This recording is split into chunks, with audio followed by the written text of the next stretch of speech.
got a dirt cheap, really old, trashed, sealed lead acid battery here that it came out of a nasty old $200 four-wheeler I bought. And this thing's been dead for years because I've been using that four-wheeler for years, and we've always had to pull start it and, you know, jump start it. It needs a regulator rectifier on the four-wheeler. So this thing has went through 4 or 5 winters just being dead for years. Like, and I want to see if we can bring it back. This ought to be interesting. If we can, that would be really cool. First, let's just check the voltage. I suspect it's around, hopefully we have something.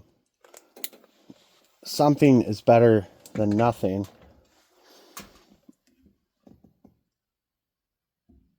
So it has volts, it just doesn't work. I rarely have high voltage with poor performance, but yeah, see, we're still at 12.37 amps. I'll take this solder wire right here.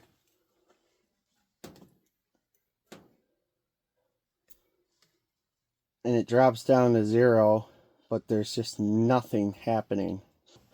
0 cranking amps, and now the voltage is coming back up. This is a peculiar one. Do not open. Excellent. Okay, we're going to open it. I want to check this fluid here, if I can. Do not open. Why? Oh, that smells. No kidding, these look empty. Sulfated over, and this battery is empty. You can see there's no fluid, and you see that white on the plates. If this will focus, that's all sulfation. It will be a miracle to bring this back. Now maybe, is this AGM? Is this something weird? Well, we're gonna find out. Power sports battery. It just doesn't say anything.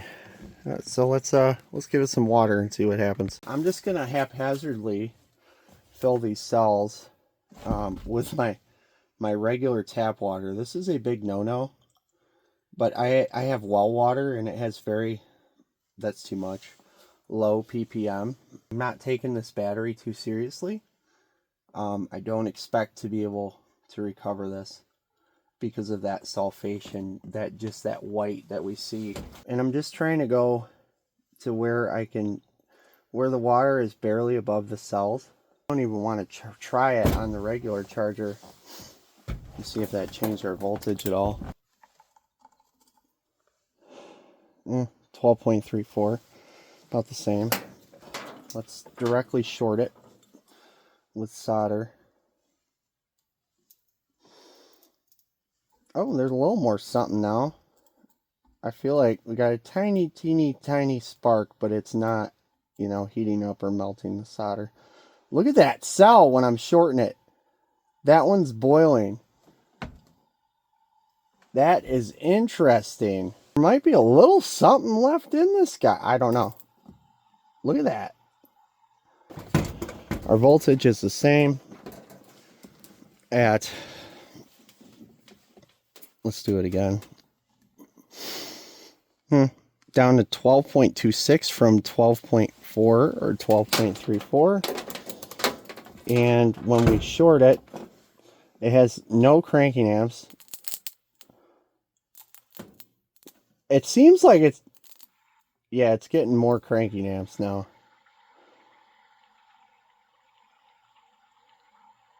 I'll be damned. This little guy, man, it might surprise us. Wow! Oh my God! So what happened? It just dried out? Alright, so what do we do? So a low amperage charger, like this one right here, is a waste of time. This is good for, you know, charging regular batteries, maintaining them, but for reconditioning or bringing back a battery, you want high amperage. High amperage breaks up lead sulfate crystals that build up in the battery and block the flow of electrons, if I got that right. So what we want is a higher amperage charge. You know what? I'll try the high frequency battery repair first. These are like 20 to 30 bucks, and what they do is they punch the battery in repair mode with a high frequency. So it's a DC voltage. It's actually more like an AC voltage with the frequency, because it's just shutting the DC on and off rapidly, 50,000 times a second, 40,000 times a second. It's crazy. And what that does in theory is it acts like a jackhammer, and it just hammers those sulfated plates and breaks pass through for the electrons. Okay, we are on repair mode. This is between 0 and 10 amps, but on repair mode, it's, I doubt it's any more than 5 amps. Let's see what happens doing it the normal way. And if this doesn't work, we're going to get hostile with this battery.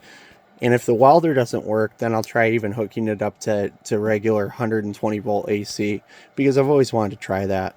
The advantage to this charger is when I put it on regular mode, it won't charge. It says it's fully charged, and we obviously know that this is a high voltage bad battery. So I'm getting occasional bubbles out of all of them, it looks like. So that's the real advantage to repair mode on this, along with the high frequency, is it'll force voltage into anything, whether it reads 13 volts already or not, and that's what we need on a compromised battery. Well, it's the next day, and it looks like all the cells are bubbling on this charger with the high frequency charger or pulse repair. So let's see if this thing works in the four-wheeler now. All right, she's in. I got her all installed. Moment of truth, this thing hasn't started. Oh, that's a good sign. The neutral light's on. I haven't seen that on in years. Get out of here. Get out of here.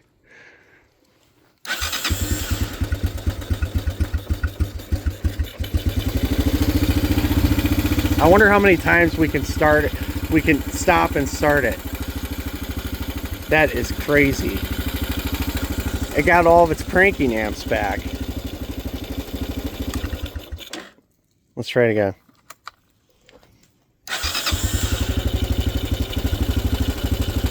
That is nuts. It wouldn't do anything before. Let's do it again.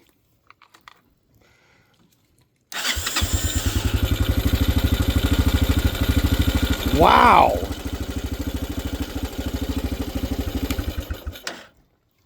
Nuts. Well, there you have it.